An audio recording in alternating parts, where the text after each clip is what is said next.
Welcome to all the anime otakus out there. Welcome to another episode of Anime no Kori, the anime podcast that talks about animes that happened in the present, but also all the way in the past. I am your host, Davis. And I am Tiffany. And welcome as always. But if you like this awesome content and this amazing anime podcast with your amazing anime host, definitely like, follow, subscribe on our YouTube page, Anime no Kori, or go to any podcast services out there, or go to animenokori.com. Man, Tiffany. Yes. So what is today's special? Today, we are talking about Outlaw Star. Oh my God, dude. Like, I don't even know what to think about Outlaw Star. Outlaw Star is literally the redheaded stepchild, in my opinion. You know, low-key it is. And it's unfortunate because it's a good show. Very much so. Also, the main character is a redhead. I see what you did there. But yeah, it's a good show. I didn't even think about that until you just said it. It is a very good show. But to be fair, though, the time when it came out like amongst big giants. It did come out with Trigun, Cowboy Bebop was happening almost literally at the same time as when it was coming out. So yeah, but it definitely had big shoes. It was not really big shoes to fill, but it was just competing overlooked against big, heavy hitters. Yeah, very much so. So yeah, and it's so wild. So let me tell you a little bit about Outlaw Star. I know that you new anime fans and stuff definitely may not have heard of this, but if you have a chance to, let's just do spoilers. You gotta watch it. This is a very, very good series of a show. So what is Outlaw Star? So a little bit about it. The creator and manga of Outlaw Star was artist and writer Takehiko Ito and his Morning Star studio. The manga originally ran in Ultra Jump from 1996 to 1999. Outlaw Star was part of Ito's Toward the Stars universe, which also include the anime series he made in 1999 called Angel Links. Have you heard of Angel Links? I've never heard of that. I have seen the cover of Angel Links a long time ago. I've never watched it. Davis has seen every anime in the world. I know, right? But I have seen the cover of it. Okay. And if you look at the cover, you would not think this is a part of this. Really? Star In at what all. way? It looks more like a Clamp series, like Chobits or X and stuff, like the big eyes. And, honestly, there's a little bit of Melfina in there. And Melfina kind of is like, it skirts to the line of that. I could see them leaning into it. There is a bit of an overlap in that kind of sense. Yeah, just a little touch. No, but this is like, if you look at the cover, I'll maybe if I get a chance to, I'll show you the differences, the night and day difference. Because when you see it, you're like, wow, I did not. So it's like a Clan-Ad type of situation, you said? Huh? Like a Clan-Ad type of situation? Like that big? Because when I think of big-eyed anime girls and characters, I think of a Clan-Ad. It's definitely not Clan-Ad. That is... Clanad was like, I am blind. I can't see the front of the door. Ooh, my goodness. They look like... That was like a third of your face is the eye. Ooh, God. Yeah, no, but it was that's that actually might be on the list now because I got to check it. I got to see what it is. I don't know what it is. Oh, the one you're talking about. Oh, thank God. No, low-key, I've been avoiding Clanad my entire life, and I have been successful, and I don't want y'all to make me ruin my streak. No. I'm wanting Angel Links. I might want to try Angel. I mean, like, to say that we've seen, like, Outlaw Star is almost 30 years old, and I never even How heard dare it. You say that? How dare you say that? I'm sorry. Outlaw Star is 30 years old. So there you go. I didn't enjoy that at all. Yeah, you didn't enjoy it? Oh, okay, that was too disgusting. bad. I don't like that you said it. But anyways, what is Outlaw Star? So Outlaw Star is Gene Starwind is a jack of all trades tough guy with a partner named Jim Hawking. A mysterious woman named Hilda shows up at Starwind's job and presents a not-so-simple request. Starwind's mysterious and motley crew seek out a legendary outer space treasure trove called the Galactic Ley Line, which would gain them ultimate power. A series of adventures, including pirates, assassins, poison, and a space race, keep the Outlaw Star crew out of their toes, or on their toes at all times.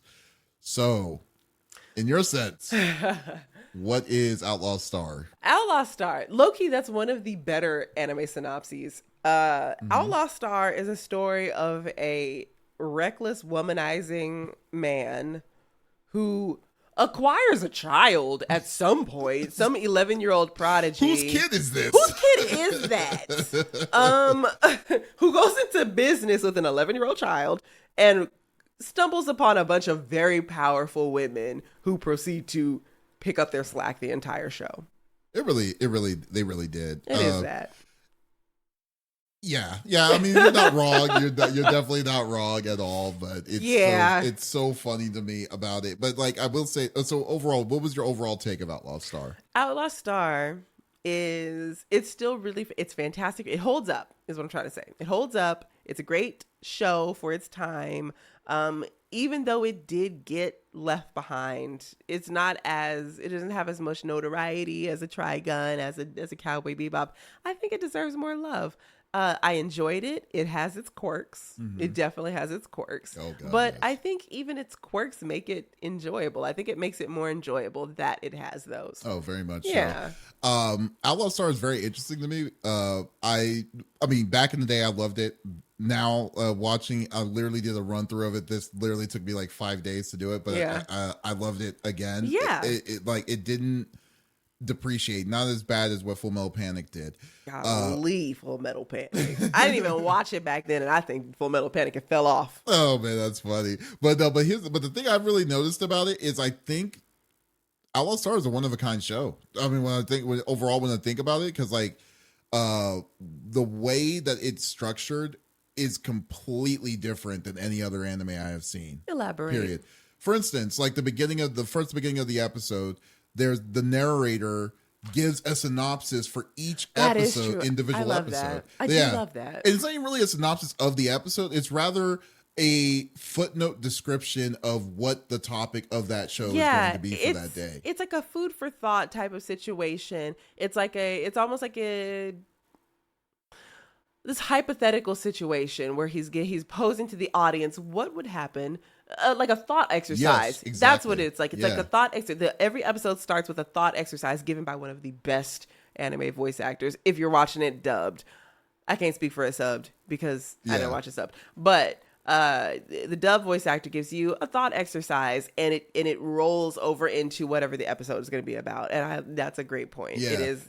I like that. Oh, yeah, definitely. And then for a series that is, let's say 50-50 of filler, because like they do kind of connect. They all do kind of connect for the most part, but they are still loosely tied to one another.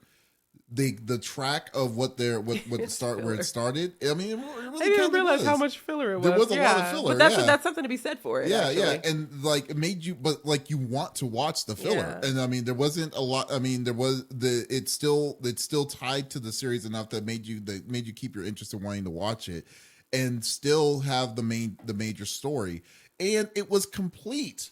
Like, I mean, the 26 episodes, I mean, they didn't really, I mean, the loose ending of saying, oh, there might be other adventures in the future. Sure. But they've overall told the full story. Yeah. You know, there was no like, you know, wiggle room of what was going to happen and stuff and everything. Now, we'll say the ends that they did close up, they were loose. They're not loose. They're not loose. They were raggedy. Yeah. They were a little rough. Oh, it was because there were some fade into the distance type of characters that we will probably talk about in a bit. But yeah, sometimes the it felt like the stories wrapped up as if somebody just realized like, oh crap, I'm running late for something. Yeah, and then she said this, I gotta go by. And it was like, well, technically you did get the ending to the story, but you didn't really get a lot of context for it or like a lot of gratification. It's like, oh no, I forgot my daughter at kindergarten. Yeah, I love that.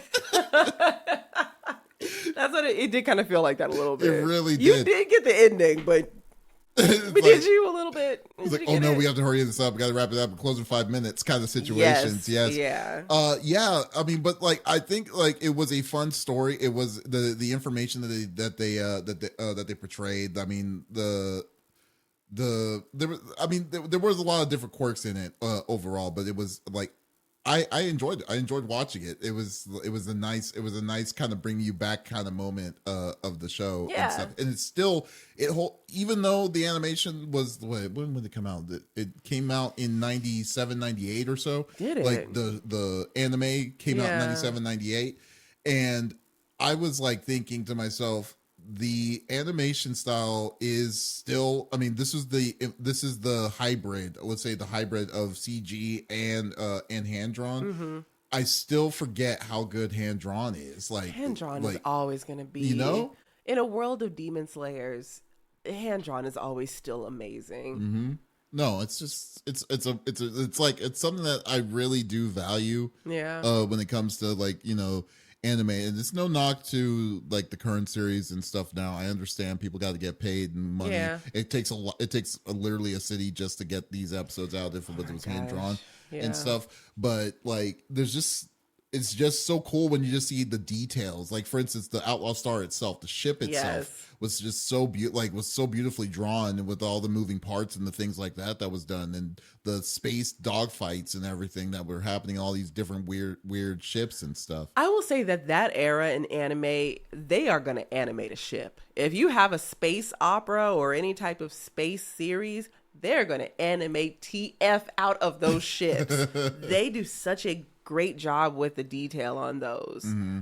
I will say that the backgrounds, while they're animating every facet of that ship, the background is like, okay, let's print off something like a picture of a Microsoft Word, what is it called? Like a screensaver. Oh. And just put it in the back and shake it a little bit. Flying toasters. Flying toasters, yes. So they will do that. But everything else is going to look crisp. Character design, the ship, everything else is fantastic. Yes. There were even some moments where it was like, who animated? Like, somebody would like jump up and be like, oh, yes, I'm coming. And they'll like bow. And I'm like, how many frames did you spend on that? I know. You had to have spent 3 weeks just on that jump up alone. Like the amount of frames and the movement and the fluidity of it was incredible at some points. And then they'd shake the picture in the background.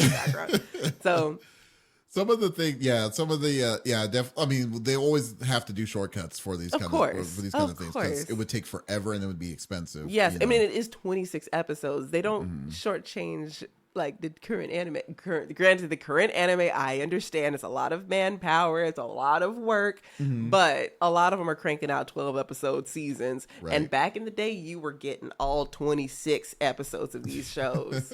26 was the norm. It was the norm. Not, yeah. If you got a 13 episode anime, there's like, what? You guys okay? What's happening? It's a weird flip of how things are when you think about it nowadays. But when you think about it, look how much anime is out there now. So much out there. So it's ridiculous. Yeah. So what were some of the things that you enjoyed about the show? So this is definitely a rewatch for me, whereas Full Metal Panic was not. That was a fresh hell for me. Did you even finish Full Metal Panic? First of all, you're not going to sit there and call me out in front of all these good people. That's crazy that you just tried to you watched a significant amount. But wow. I'm supposed to be positioning myself as the anime expert, and you just call. We are not anime experts. We're just nerds. I could lie right now and be like, yes, I saw it to the very end. Yes. Okay, you know, full the disclosure. Italian version. No, let's. All right, if you want the honest truth, this is for everybody, and I'll deny it if you talk to me in person and ask me about it. Not only did I not finish that, I skipped episodes. I don't think I need to see every episode because I was trying to jam it in before we got to this podcast. So it was like, okay, I watched the first 15 episodes, and then I was like, well, I don't need to see 16. I'm pretty sure I can get the gist if I watch 17 and 19 and 21. And then on the way to this set, I Googled, YouTubed everything about Full Metal Panic. You know what? Full Metal Panic breakdown. You could have just said, no, I did not watch all of it. I'm not going to lie to these good people. You did. It's crazy that you call me out. This episode isn't even about that. I'm just saying, when you were coming into it, I was just thinking about it. I mean, I was going to say, no, I didn't watch all of it either. I didn't.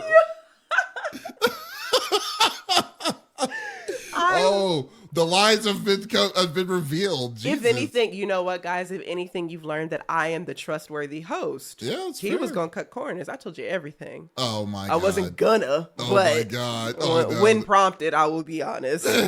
Crazy, you called me out. Anyway, Outlaw Star, which is completely not at all Full Metal Panic. Yeah, the show was good. It's a rewatch for me. I did watch this back when I was a little whippersnapper. Mm-hmm. And it still holds up. I will say that there are characters that I used to put on a pedestal that are now a little great. So I even cosplayed Aisha Clan. Oh, really? Aisha got on my nerves. Now or then? Oh my gosh. Really? Yeah, a little bit. I still think she's gorgeous. I still think she's badass. When she is useful, Aisha is the most useful. Mm-hmm. Her and Suzuka. Mm-hmm. They are the MVPs more often than not. They were the muscles. They were the muscle for sure. It did Suzuka like the elegant muscle, and Aisha Clan the efficient like actual muscle. She's like Mirko. She was like Mirko before Mirko. Yeah. And I loved her until she was useless, because there were moments where also you know how I know I'm not in the minority. Her people left her behind. I think they forgot. They were like, God, it's so quiet now. Yeah. Something's different. And Aisha's just on a random planet waiting for her people to come back for her, doing random side gigs like waitressing and burning some poor restaurant owner shop down. She's a liability. She's a very and I big love her with liability. all my heart. That is so funny. You dressed up as Aisha? I did. I wish I haven't. I That love would've been to. amazing. I'm pretty sure I have them, but they don't see the light of day. When I cosplay, I like to do nostalgic characters because I feel like I get the best reactions. Crazy hair. Oh yeah, Oh, the my wig God. that I had to like sew like 3 wigs because her ponytail is like Yeah. down to the back of her freaking knees. Giant ring on the back of it. Big too. ring. I had the big bell on the front. Oh, man. I loved my Aisha, and that was back when I was like actually from scratch making cosplay, not yeah. like the order the pieces, put them together. I was like sewing my little tunic and all that. There's no such thing as 3D printers No, and stuff. Yeah. I wasn't that far back. I just. I mean, he really is doing me dirty this episode. What is up? 3D printers is not that He old. said back in the day when there weren't 3D printers or sewing machines, you had to Memory hand foam sew. or the foam. They and had stuff? EVA foam. You're crazy. He is doing me dirty. Anyway, what's your favorite part? Because this is absurd. It's getting really crazy. We called on the spot about Outlaw Star of all things. I didn't know we were going to fight today. Wow. It's like you would never know. It just happens, I guess. Jesus. God, the tire tracks on my back hurt. Outlaw Star, yeah, man. It's funny. Like, I think that I underestimated it, even though I knew it wasn't. But yet, even though I knew it was a good series, like Okay. it's very interesting because. Maybe it was a series that I haven't seen in a long time, and then when I came back to this and watching it again, I was like, I forgot how good the series was. Yeah, you know, and when because most people when they think of like especially when they think of Trigun and all the stuff during that time, there's a small community out there that have seen it because Outlaw Star was originally on Cartoon Network. Yeah, for a it was bit, on Toonami. on Toonami. It was in the lineup. Oh, I don't yeah, understand how it flew under the radar because so it was much. late because the version when the one that was released they didn't have a day version. It was the late night version because it was the unedited version. That's the so yeah. It's not even didn't even need to be edited that much except for that one beach. Not the beach, yeah, but the hot spring episode. But then again, though, too, there was a lot of swearing, there was a lot of violence and stuff to the level. Fair. Of it. So yeah, so it was a late night one. It was before Gundam Wing. I remember this vividly. Was it pre or post being woken up by the "Oh, I got you"? Oh, that was after. It was after. Okay. That was after Inuyasha. Oh God, I love that song. I woke all of us up in a stupid out of the middle of okay, nowhere. It's like, whoa, it's like, whoa, okay. It's like, dang.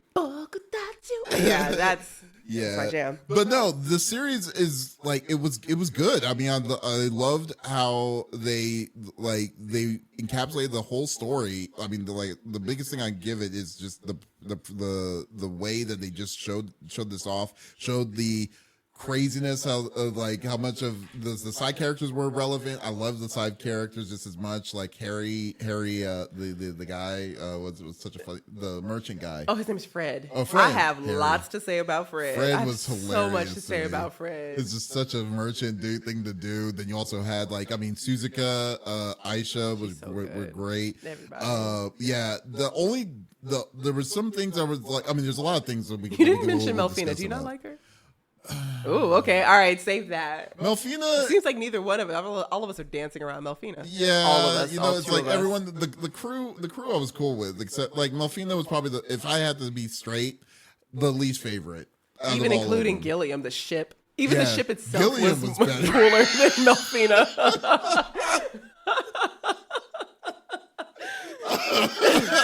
Gilliam, yeah, it's funny. Oh my god, I didn't even think of it that way. You're totally right. Yeah. Gilliam was way more interesting than Melfina itself, and even the unofficial person, Hilda, was better than her too. I forget. Because Hilda was only there for 3 or 4 episodes. Yeah, you know, but yeah, so like there was no surprises to me. I knew I was going to like the series when we came back to it. I just hope with this show, our podcast will do for you is for you to go watch this out yourself, because this is one that was that could have gotten easily forgotten. It was under the radar then, definitely under the radar now with the massive amount of stuff that's happening now.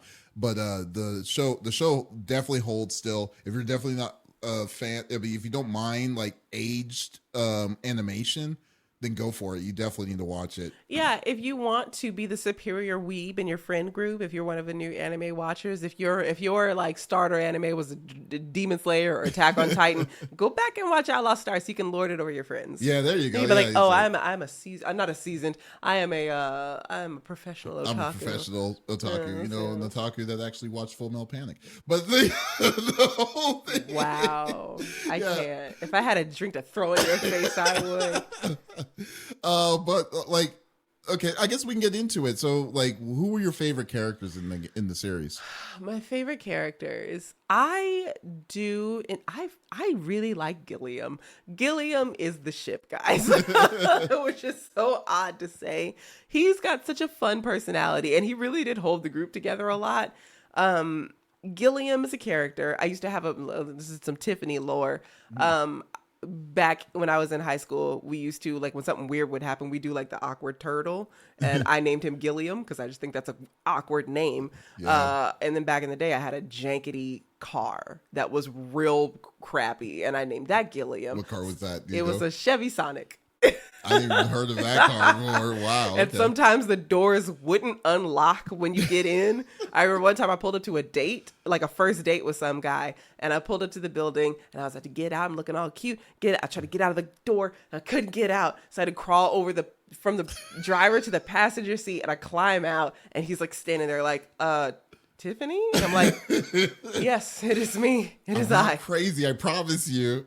Yeah, right. It's like, now get in the car. It was Gilliam's fault. So anyway, I love Gilliam, the ship. He works a lot better than my Chevy Sonic did.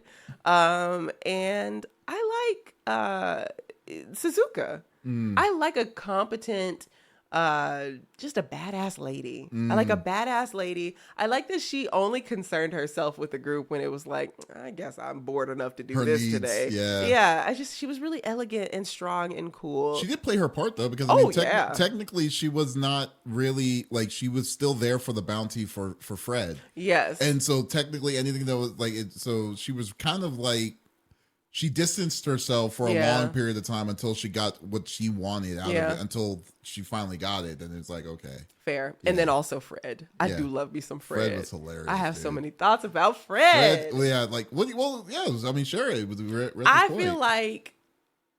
I feel like Fred, just kiss him. Just kiss him. Because you'd get a lot more done. All Fred wants is for you to give him a little kiss. Just give him a kiss, Gene. You would Fred is doing all this stuff out of the kindness of his heart, and the fullness of his loins trying to get to Jean. He is given so much money, so many supplies. Yeah. Fred is just like, just give me a kiss on the cheek. Just kiss him, Jean. No, Jean can't do it. Jean's just like, he's almost like, I can't do it. No, but the biggest thing with Fred, I love Fred's personality towards Jean, and then, but you know, he's definitely a sugar daddy. Yeah, he is. Essentially, he is. It's Jean's not a sugar daddy. Yes, it absolutely is. I don't know how he can't even do it. You know, so or like how you cannot see that. You know, he did see, because even his not the bouncers, what's it called? His bodyguards. Because the very first time we are introduced to Fred, it's Jean and Jim, the actual main characters. We're talking about everybody but them. They're going to borrow money from Fred, and whenever they leave, because Fred is like, anything for you, Jean, I just want you to kiss me. So whenever he leaves, the bodyguards are like, you better be glad that our boss likes you so much. And he's like, okay. And he's like, nah, for real, like, he really likes you a little bit. So even the bodyguards know, just kiss him. I know. He would, because every time they borrow money, they mess up. Right. And he's like, okay, we got to pay me back at some point. They don't pay him back. They never will. Him back. And if you just give him a little smooch, he won't even want it anymore. We don't know, but I mean, like, he's definitely keeping toll, because he was like at the end, he's not keeping tabs. He's not keeping tabs. The last thing he says in the series, he had the accumulative amount of money. He did. It was like 1.2 billion something or like, other. Okay, so he's still keeping tabs. He did have a running total. I'm just saying. I'm just saying, there's a way to get that tab down to zero. No, I know, right? I am not justifying you guys going out and finding a sugar person. I am. But yes, I mean, clearly you can go to space and back, and then like multiple times and stuff, and find. You know what's funny though too? It's funny because you put this in my mind when we were talking about Full Metal Panic. Because you remember like the plot driver of all, like we were talking about the Lambda drive for the gear. I don't know why we kind of we're going back to Full Metal Panic. I wish we wouldn't. I know, okay. But it is what it is. Clearly, I didn't watch it, so I don't know what you're talking about. I find it funny. That like the Outlaw Star kind of is the same kind of thing when it comes to that, because it was like, oh, this is a one of a kind ship, the only ship that can actually go to the galactic ley line. It was designed for it. Except three people ended up there, but yeah. Yeah, I know, right? That's what I was thinking. Three groups ended up there. Not much of a secret, is there? It's like Melfina is not as special as you thought they were, right? You know? So no, but like it was like, oh, what's so special about this? Oh, it's an armed ship that has 4 so-and-so drives, you know? I'm like, 4? Oh. That's more than 3. That is more than 3. But so I'm just saying that like the whole thing is just so ridiculous when it comes to that. It's like, oh, this is such a special ship that we have to we have to get it destroyed and stuff, like and one of my favorite things. Sorry, I'm kind of all giggling. No, all you're over the good. place. But the funniest thing is like, oh no, who are the main bad guys? Oh no, it's the McDougal brothers. Silly name. Can you please tell me a reason why you would name one of your big bad guys McDougal? The most goofiest last names to be like, oh Jesus, you want to mess with the McDougals? The McDougals. They are silly, a little silly, but they're not though. They're pretty moderately. The older brother is Harry is weird. Harry is a little bit creepy. And he only got weirder. Yeah, he only got weirder. Yeah. Because I mean it was getting to a point it was a straight up infatuation to Melfina. Yeah, and I didn't, that kind of came out of, I guess it didn't come out of nowhere, but it was kind of sudden. It came pretty heavy. Yeah. The severity of it. He came pretty strong on it. Like the first time when he did it, because of the when he was trying to hack to the ship the first time. Yeah. But after that, it was all this dude was thinking about. Yeah. The whole series was what he was gonna do. He was doing it all for her and stuff. So I don't even want to know if was that like a change to become a good guy essentially. Well, he had his moment at the end. Yeah, but it's of like retribution, sort of. Yeah, I guess, but it was weird. He's still around, which is funny. Oh, that's also true. But it's like, what is that? Like, what would you call? Like, would that be a saving grace. Oh, you did something good for yourself, but no, but the real reason was because you didn't want her to. No. You know? No, we're not letting that pass. Yeah, we're not about to let that pass. It's such a weird one to me. I'm just like, okay, that's weird. No, but before you get too far in, who were your favorite characters? Yeah, I'm sorry. I'll get into it when they're talking about. But my favorite characters, it's like, and this is not that I didn't like Jim or Jean. I think that they're good characters. But I think this series was strong with supporting characters. It's so good. They were just like what made Gene and Jim. Jesus, I don't know why I can't say it. What made Gene and Jim so good was they were good characters, but just everyone around them, just made you made it more interesting and stuff. I mean, Gene was a badass in attack and fighting people and stuff, but he wasn't just one dimensional in that way, even though he was stupid, he was very late, he was not reliable and stuff like that. He was basically Han Solo, essentially. He was a Han Solo of this whole deal, but he was very crafty on this stuff. But I loved Aisha. I still, even though as Aisha did get annoying at times. Especially when she's yelling for no reason. Her voice actress had to have had a sore throat every time she went to record. Oh yeah, she has a really good way of injecting little cat isms into her speech, though. Just for voice actor to voice actor, I think that was pretty good. Yeah. So. No, I totally agree. But nails on a chalkboard sometimes. Yeah, just nails on a chalkboard, when she's just yelling because of being excited and stuff like that, and just shouting. She's shouting a lot, but I do like her. I just like her, even though her energy is all over the place, I just like her the character, because you're right. Even though she's very reliable for the situations and stuff.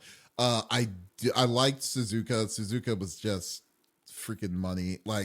Most of the time, you didn't usually it was very rare to see her not be in a situation that she would be she would be worried. About. And even rarer to see her without a cup of tea. This woman had unlimited cups of tea. I don't know who was making it for her, but anytime, there's a 75% chance that if she was on screen, she was sipping a cup of tea. And I need that kind of life for me. Then sitting down with her knees underneath her. Yes, just the most prim, proper tea drinking lady. She's just a class act. I just wish they kind of dived in more about her, because it was episode 26 of that series was literally last minute. Oh shit, we forgot about talking about the backstory. The Aisha fight with the other guy didn't matter because they didn't know each other. But there was history between the Suzuka and then the guy with the sack, the potato sack on his head.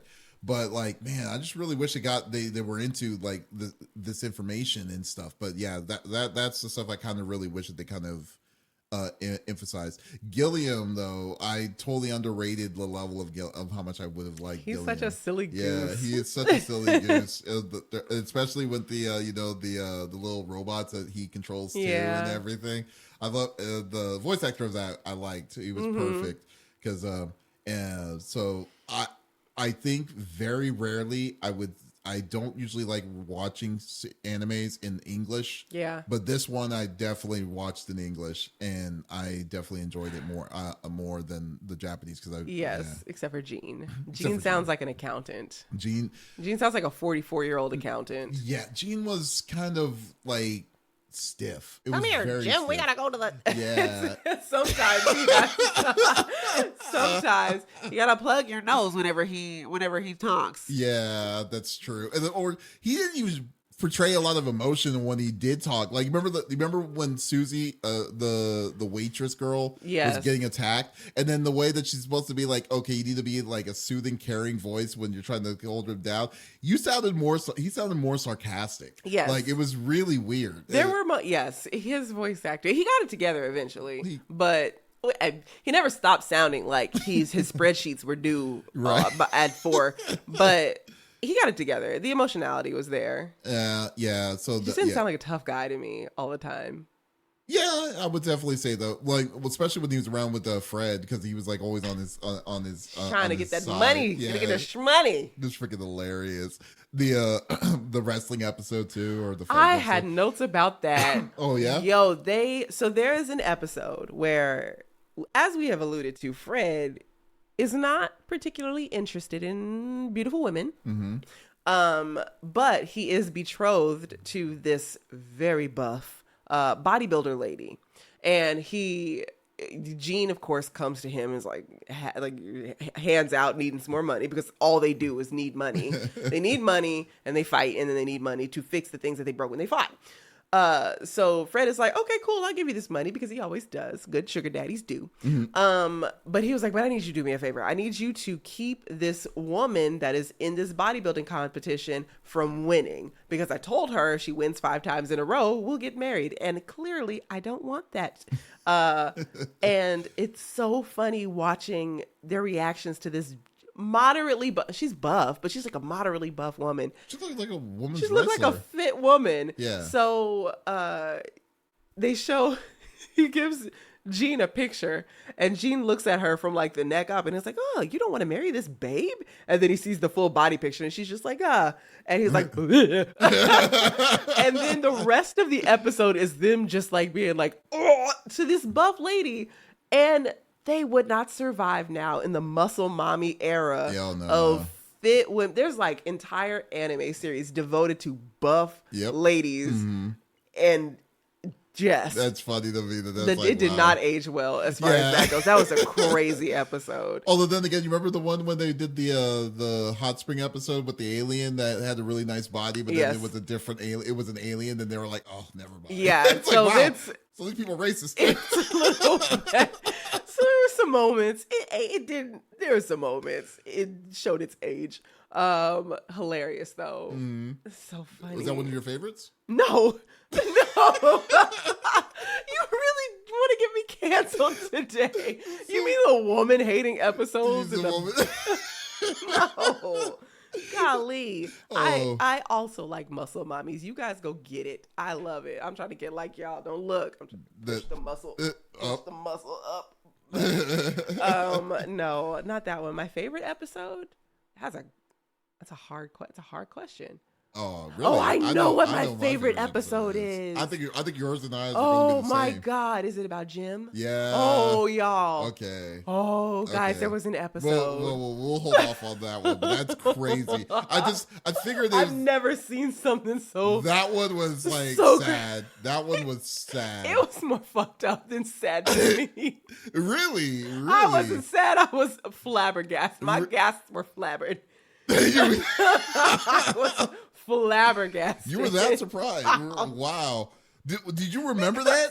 Well, first of all, you did remember that? I didn't remember it either. And I was like, holy crap. I was like, dang, for real? Oh, my God. There was a lot of things that happened in that episode, too, where I was just like, wow. Not only we're going to get to it. I promise we're not just teasing y'all. So the villains itself in the series, what do you think of the villains? Honestly, the real villain is just the circumstances that they had to deal with. Because, like, low-key, all of the real villains, the actual, like, antagonists, they really just look like knockoff Power Rangers villains. The character design for the villains was kind of whack. I'm not gonna be honest.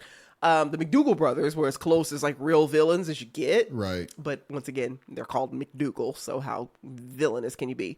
It really was just the bad circumstances that they dealt with. It's the like, oh, the ship is damaged. We can't do anything about that, or we're stuck in this orbit. We lost 3 of our 4 arms. It's just circumstantial, I think. You know, it's funny. A little bit, I do see it, but I just think that the villains in this series was comparatively very weak. Yeah, that's what I'm saying. Because the first, from what I gathered, the main villains was the people that were going after Hilda, which is the initial pirates. Yeah, but those are the same pirates throughout the whole series that they were going after. They kind of like changed a lot, though. You didn't really get attached to any. That's exactly it. It's a revolving door of those pirates. Yeah, that's the biggest problem, because the problem was that the pirates that they were going after, like they were part of a bigger organization, but they never showed that tree of that said organization. And then once the top of that said tree was introduced, it was way too late. It didn't care. And then they had the whatever, like when you have you're the top of the top brass, you also have your henchmen, your top henchmen. No one cared. There was no relevance of any of them. There was the hot spring episode. I mean, one of the henchmen looked really stupid. Sure. And he's the one that survived the longest out of all of them, which is crazy to me. And I think that that they didn't. You're right. Mostly it was from circumstances, but like they were just weak on that side. Like the McDougal brothers itself. I guess the question is, would you consider the McDougal brothers, given the universe of Outlaw Star, would they really be the bad guys? I think that they are bad guys. I don't know if they're the bad guys. I mean, in their defense, they did end up in the exact same place as the like bad guys that we would like the ones that are included in the synopsis to be the bad guys. Right. They were in the same place. They got as far as the proverbial bad guys that we're supposed to be afraid of. Mm-hmm. So they're just as effective, if not more so, as much as far as like the damage that they dealt to the main crew. I think that they're the closest that you get to proper bad guys. They had a lasting effect on our main crew. They were terrorizing them a little bit more than I think who we're supposed to be afraid of. But I think it's funny because I have a weird take on this. Because my take of the McDougals are kind of like, it's kind of like the Sixth Ranger of Power Rangers. Okay. So basically, I know it's kind of a weird. Okay, I'm curious for this. So the reason why I see it is that this, like, I'm OG, so I like the original Power Ranger was like the Green Ranger for me was the Sixth Ranger. Sure. So you get introduced to the Sixth Ranger as a bad guy. And then the bad guy, and then they slowly convert. Yeah. Now to that extent of Outlaw Star with the McDougals is the fact that the McDougals, they were considered to be enemies. We do or do not know if they were involved of killing Jean's dad. Oh, that's true. That is another thing. All we know is that the same ship was being used. Fair. And then he didn't even know. Well, that was a while ago, though. 6 years. It was 6 years. So then that's what I said. No, I know. That doesn't make... They said 6 years. No, you're right. And I remember them saying that. But looking at Jean and then seeing Jean pre and post dad killing. Right? And then Harry was math ain't mathin'. Exactly. Harry was said that he was 12 years old when it happened. And then 6 years. And then the older brother, I can't remember the older brother's name, but he was 30. He's 35 now, so he was 29. So if anything, he would legitimately be the only one that would be able to do it. But he didn't even know. So given that weird loophole of it away, they did do a skirmish, but that led to nothing to the they failed on trying to get the Outlaw Star again, and then they did their own thing. They killed Hilda. Well, Hilda kind of killed herself. I mean, well, listen, you think she just did that by herself? Like, she had to have had a catalyst for it. Yeah, but they didn't. There's a reason. She didn't just like, I don't think I'm done here. It was a reason. She was like, you know what? My job here is done. No. No, it was like, they killed Hilda. Oh, yeah. They got some stuff done. But they were doing it because it was a job. Yeah. And, like, to be fair, but to that point, Hilda's thing was because of the life of being an outlaw is essentially the same kind of thing that they were going by. Yeah, you're right. So it wasn't necessarily... they are not trying to seek power what the main bad guy was doing. That's true. That's true. Yeah, they were just there because they were trying to get first off, Harry's sick obsession with Melfina, but then he was just like looking at it as just trying to get treasure itself, just like everyone else was. So I'm just saying that Harry's objectives aligned at one point in time to save Melfina. Sure. And then towards the end. Yeah, towards the end. And his was at the end getting revenge for Harry's death because of the main bad guy. So it really, I don't usually would say that if anyone, they are gray. They are in the middle. I wouldn't call them good. I wouldn't call them bad, but I would just call them like an outside force. So you don't consider their revenge vendetta as skewing them more towards the bad guy? Because they were operating off of revenge at a certain point. Well, revenge for Jean and them, or being like, Yeah, but they weren't being slighted. It was kind of petty. You're right. They weren't really getting. Yeah, they weren't really trying to go out of their way to doing it. They're saying if we come across them again, then we're going to go. We're going to go. I'm trying to argue for them. Because otherwise, because if you take you take them being villains out of it, it almost feels like a plot device. Really and I does. want to give them more credit than that. I'm trying to. Yeah. The new anime series called The McDougalls, which I will not be tuning in for. That's crazy. Yeah, So I mean, like they. That's why I kind of see the main. That's why I look at the main bad guy is that pirate. Yeah, group, I mean the pirates it itself, is. essentially, and I think that group was terrible. Because we didn't know, these people didn't stay alive long enough for us to care. Yeah. We just knew they had a shit ton of random people that had weird ass powers. And the only one that survived was the guy that faked his death being killed by Jean to digs out of the that's hole. True. You Which know? was an interesting episode to me. I don't want to cut you off. Sorry. No, go for it. I thought that was a weird episode because it wasn't even that guy. It was... That guy's like a right-hand man, a lesser warrior, so to speak, who came to Jean at the beginning of an episode and he was like, hey, I'm going to kill you. Be here at this place at this time. And Jean was like, this is the first time. This is like episode 15. Yes. So we are 15 episodes deep into Jean being cocky and fighting all these different people, never having any fear. This one random dude was like, I'm gonna kill you. Be here. And Jean was like, I don't know what to do with myself. I'm having an existential crisis.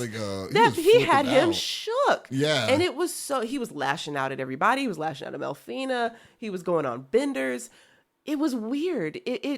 I think that was the beginning of the pacing issues to me, because I think they were trying to have this hard-hitting episode and show that Jean isn't infallible, and that somebody can beat him. If any of you like Cowboy Bebop, it was Jean's Pierre LeFou episode where the unstoppable MC meets somebody who's on his level, and then he gets to this fight after going through it and just beats him, and it's just like, well, that was dumb. And he was so out of character. It was such a weird. I think that episode itself was completely out of character. Yeah, because there was absolutely no resolution. The only person that died was the dude who was unimportant. Yeah, it's like, hey, I'm going to kill you. It's like, okay, cool. Then the next day he gets killed. Like, it was easy. so fast, super easy. He got so fast, yeah. And then I guess it wasn't even to introduce the guy that you said it does last a little bit longer. He kind of did like a tomfoolery, like, I'm dead. I'm not really dead, to come back later. But why not just have an episode? Because he was a stronger villain, a stronger foe. Why not just have him be the focus of the episode? It was such a weird bait and switch, and it got Jean so far out of his typical character arc, and it really made me. Yeah, it was the beginning of what the pacing got. Would you think that was the weakest episode? Yes. Yeah, I would totally agree. That was that episode that actually I didn't even think about until you just mentioned it. I hate that episode. Yeah, that episode was pretty bad. I was watching it with one of my besties, and I paused it a couple times, and I was like, "The fuck is even happening? Why are we doing this? Right? Why is he shook right now?" I know, right? And then it was like literally like a 24-hour. It was literally 24-hour turnaround. Yeah, it was literally like, okay, like it was like, why are you such a bitchy mood when it comes to that point? And the person of all people that you're shook up on is a guy that came up randomly at your door. That he was fodder in the end, right? It was so weird. It's like, oh, let's do it. Done. 2 seconds. Gone. Yeah, it was so inconsequential. It was so weird. Anyway. Yeah. I mean, like, okay, so what about like who's the characters that you weren't really a big fans of, or like, would you say weren't a fan of? That's a great question, because I don't think there are any particular characters that I didn't want to see. Whenever anybody was on screen, there weren't moments where I was like, oh God, we got to deal with this person. The pirates. Yeah. Every time I saw them, I just thought they looked goofy. I wouldn't think I would count that. Well, then I don't know. Because if I had to pick a least favorite, I guess it would Melfina. Sorry, I forgot. I literally forgot she existed. It's Melfina. Yeah, Melfina's probably the weakest character. Like, I mean, like not like weak physically, but rather weak But also. just in general. Well, yeah, I guess so. But like, yeah, it's just like, oh, it's like I don't know who I am. It's like you basically just worried throughout the whole thing about like figuring. I understand that you don't remember who you are. You try to figure out who you are, but at the same time, you don't have to tell us this every time to this point. She's like Katara and her dead mom. Did you ever watch Last Avatar? Yeah. Every time you cut to Katara, they're like, damn, I broke my nail. My mom had nails until she died. It's like, all right, Katara, damn. Yeah, it was a stretch. It That was was definitely a stretch. Melfina. The only good time Melfina was good was when she was a part of the ship. Yes. That was like when you noticed, because she had the objective of being the navigator of the ship to do what she needs to do and stuff. But like other than that, was like at the very beginning, she's probably the most vocal, I would say. Like, you know, when she's aloof, her aloofness came into effect of like, you know, it's like, oh, Jim, you just can't get it up and stuff like that. You remember, like Jim or Gene? Jim. Oh, Gene. Gene. Jesus, you're right. That's that a was baby. A different show. Get it together. Yeah, you're right. Gene. Good God, no. You're right.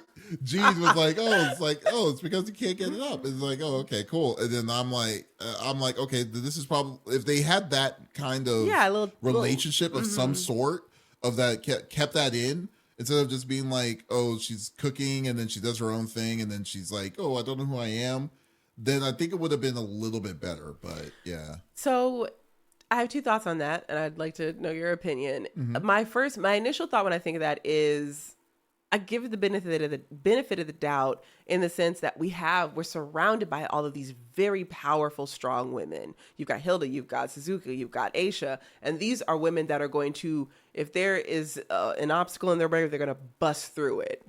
Melfina is a more tactical person. She is softer. She is the one who is supposed to be more nurturing. Do you think that they included her as a play off of those other women? Because actually everyone except for Jim, they're very like brash. Yeah, I don't know. I don't know if they. I mean, but it just seems like you just dump all the subtle emotion, you know, the subtleness of the emotions to one person, and I think that I don't think that was their intention. Yeah, but because I mean, like I said, Aisha, Suzuka, and they were just badass people constantly, you know, and it was crazy. I mean, because it would have been weirder if they did show a different side of Aisha and Suzuka in that way, because they've always were pretty heavy, you know, like she was always the calm one, Aisha's the brash one, you know, and I just think that like if they did do that, I don't know, I don't think that was their reaction, because I mean she was always like that though. Okay, you know? so then my second thought is, I know that anime have a tendency to kind of nerf certain female archetypes. Do you think that it was just a poor writing thing when it comes to Melfina? Probably. Yeah? I mean, more so that than I think it was balancing the personalities? I don't think it was something like, you know, when you have a decision, like when you kind of write yourself in a hole, I felt like it could have been that. Because that would be more pliable, like plausible for me to think that's what he did. Because like he clearly there was he clearly was wanting to go 0 to 60 like immediately, especially with all the stuff that was happening in that story, action scenes and like, you know, quirky spots and situations. Sure. I think the last thing you're wanting was like the level of you know, the empathy and stuff, you know, of like, oh, woe is me kind of thing for the characters, because there was no other kind of level of relationship to that level, like throughout the rest of that whole series. It was always comedic action or something. Like something else. True. Yeah, I know, you're right. Yeah. I mean, what do you think? I mean, overall, like, is that how you were thinking it? Melfina was such she was a vessel to move the story forward. She was a puzzle piece that's needed to make a complete picture, but she wasn't one of the. So okay, you have a puzzle. You have, whenever you're doing a puzzle, you have the interesting bits in the middle. You've got the edge pieces that, you know, easy to find. Melfina's puzzle piece is not the one in the middle that like makes the picture. But it is one that, like, all right, you kind of need it in order to have the full picture. This is a terrible analogy. What I'm saying is, Melfina is not that interesting, but without Melfina, there is no story. Yeah. That's it. I really don't, like, it's... She's necessary, but it's like at the same point, it's like she's a necessary piece of the puzzle to get to where they're needing to go. Yeah. But it doesn't necessarily mean that you're on board with that. Yeah. No, that makes sense. I totally agree with that. If Gilliam was self-operating, I wouldn't have a problem with It's actually kind of funny that they decided they made a ship that was like, okay, Gilliam is going to be the AI for everything else except for navigation. Right. It's like, what's the one thing that computers are good with? Mathematics. Right. You think that would be the easiest way of doing it? That's fine. As long as we have him, I'm fine with it. It's like, what else do we need? Oh, yes, we need a human soul for this to show to the destination. For some reason. It's like, what? Are they bad? Yeah. Oh, you know what? Another character I didn't like was that scientist guy. Oh, you the repetitive guy? Yeah, the weird. Well, luckily for you, he just disappeared. He just tapped out. He said his planet needs him. He needs to go home. Stop, my planet needs He literally threw up the deuces and left at the end. Didn't care. My God. It was a very rushed ending, guys. Yes. Okay. So so let's get into it. Like, what were some of the things that you weren't a fan of about Outlaw I feel Star? like we talked about it already. I don't think we have. I feel like that was what we mostly talked about. Oh, The no. things I'm not a fan of. It was the revolving cast of villains. Mm-hmm. It was the it's mostly that, honestly. Really? Because the show was fine. It's still a fun show. I think that's it. Oh, okay. What do you have? You seem like you have a list. Well, I have a couple.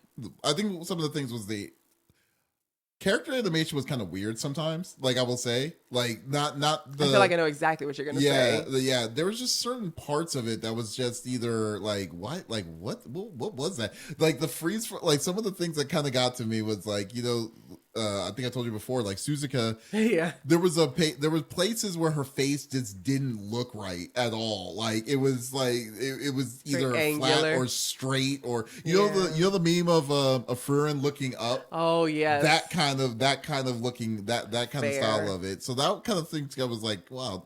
And that was specifically for Suzuka, but some of the things like the weird some certain weird animation splotches, which happens with animated animation because it sells. Yeah. That they're doing, but some of that kind of took me off a little bit.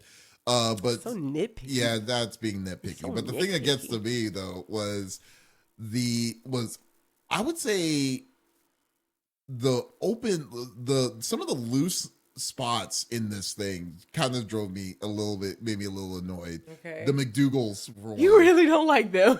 No, it's not the fact I don't like them. It's just that they make a big emphasis of Gene being traumatized about being like losing his dad. Yeah. He sees the ship that destroyed his dad's ship. You thought that they would go that route. They go that route. They find the person that owns said ship, the same kind of ship, and then they don't know, and they drop it. They don't even know what the hell happened with any of this, you know? And like, it's like, I hate when they leave, like, they're like, oh, it looks like that was a big important thing for them for a long time. And the driving, got motivated. Yeah, and then it didn't even show anything.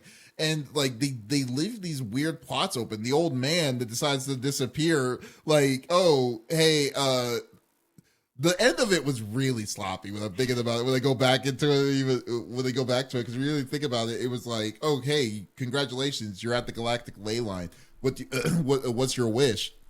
And then it happens multiple times, and then they're like, okay, since your bullet canceled out this bullet, now everyone gets a wish, and then their wishes were stupid, except for the one guy who logically made sense, which was the main bad guy. Power. Yeah, Power. Well, no, their wishes were what they wanted. I don't think they were stupid because Homeboy just wanted some knowledge, and he was like, "Oh, that's all I wanted." Bye. He was technically an antagonist because his knowledge, that was dumb. I don't know any way you're looking at it. It's like, what do you want to know? Oh, I want to know everything. I can't wait to hear your rating. You were so complimentary of this. I do. No, I'm just like, it just kind of irritates me when I'm thinking about it, and I'm just like, you know what? This doesn't make any I just hated that.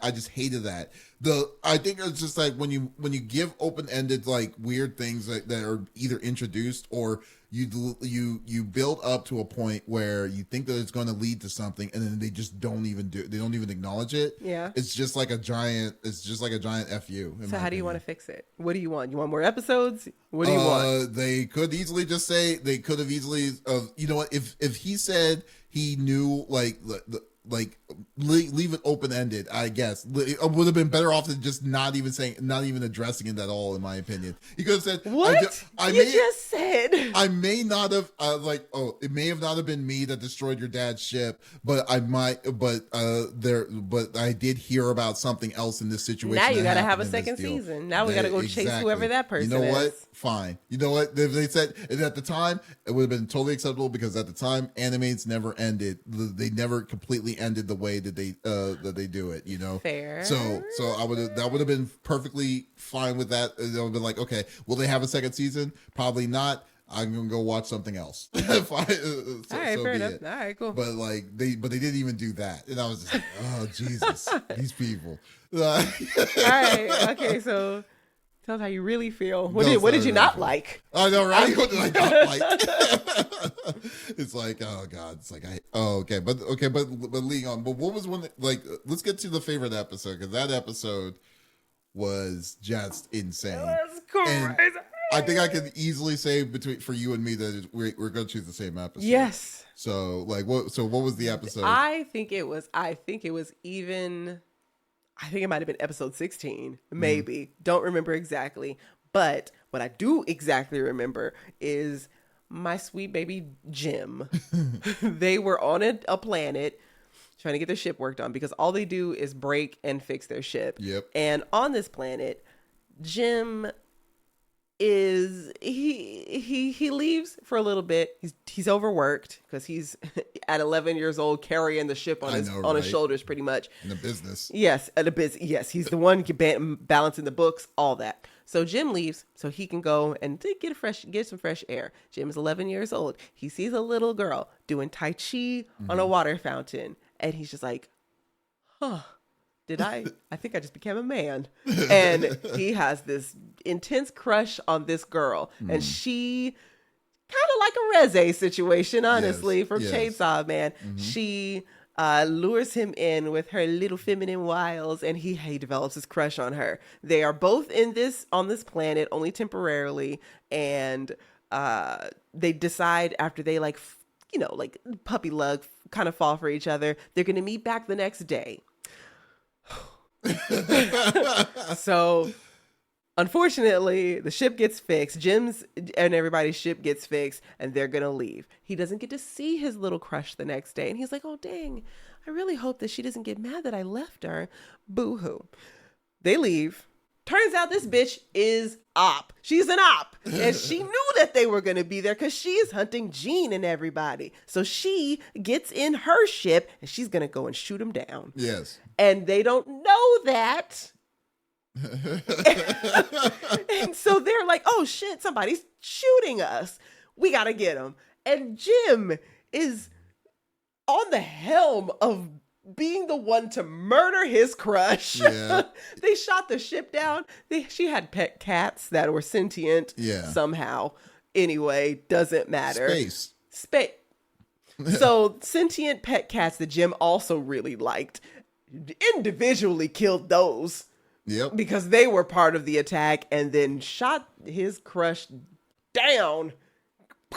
And he was like high-fiving people. It's like, hell yeah, fuck them up. Yeah.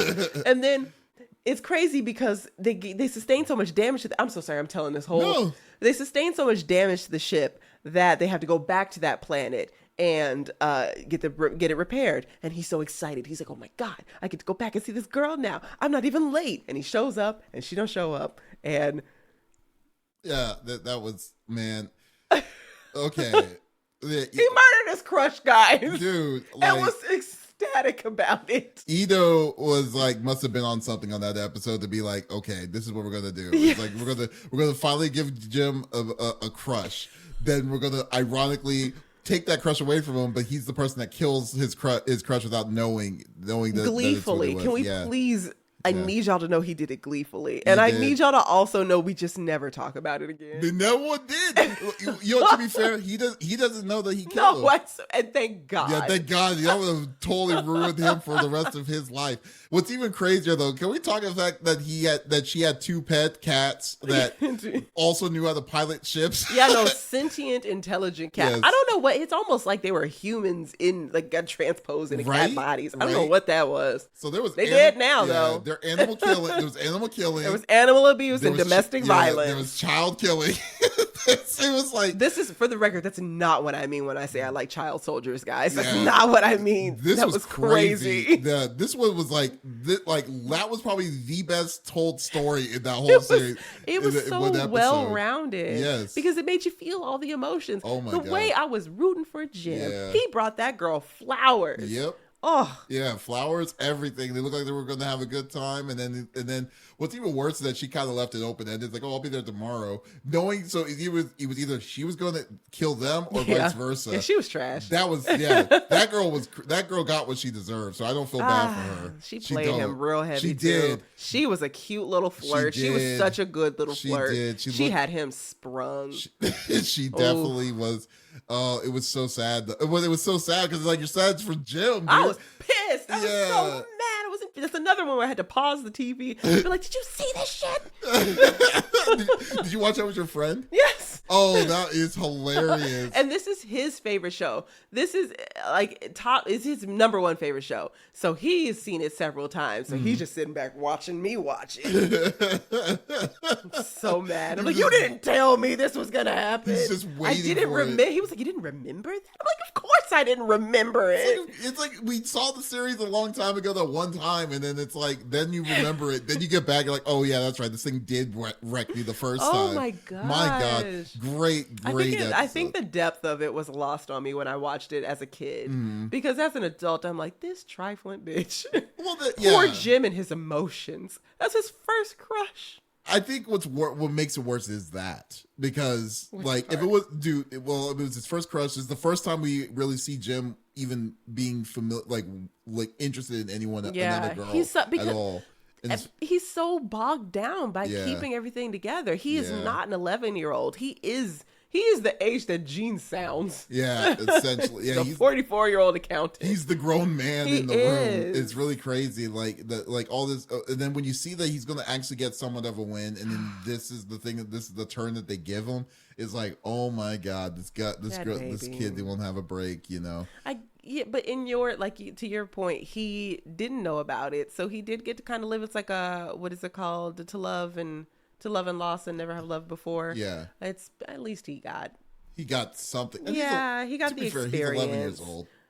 He's also but when the way they live life, when are they going to get to? That is true. We don't. He had never even seen it. Oh no, he knew what a cat was.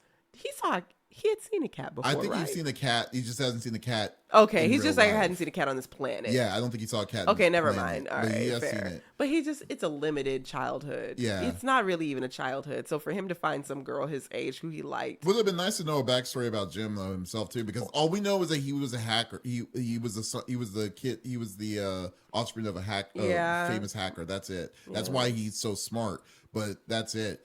But they really don't do a lot on these people's backgrounds. They really don't. You get a lot of Gene. Yeah. And for somehow for somebody with no backstory, you get a lot of Melfina. You really do.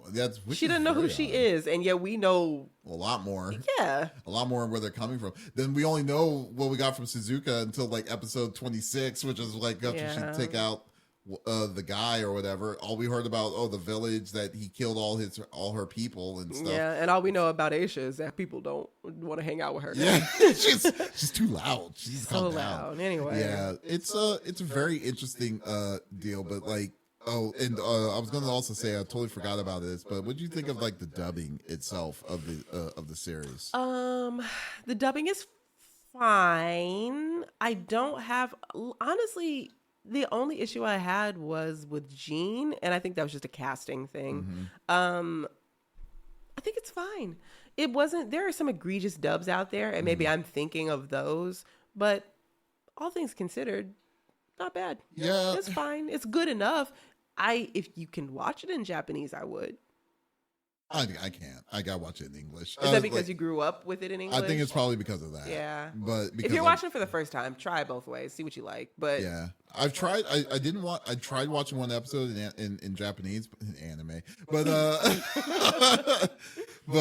I just couldn't. I just couldn't get it. It just didn't click with me as well. Just like Cowboy Bebop, you can't watch it. It's illegal. Did y'all know it was illegal to watch Cowboy Bebop in anything but English? But it should be. Yes, 3 years in jail. That's what it's going to be.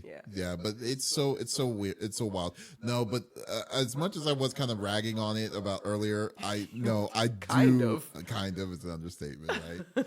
But I love this series. I definitely think that this series is very underrated. It is really, really underrated, and I think anyone who is a fan of like space and outlaws and stuff like that, like the cowboys in space kind of situation, this is a show to definitely watch. Yeah, especially the like, I don't even know what else I could say about it. It's got a good bit of waifu. Like you got some good choice for waifus too.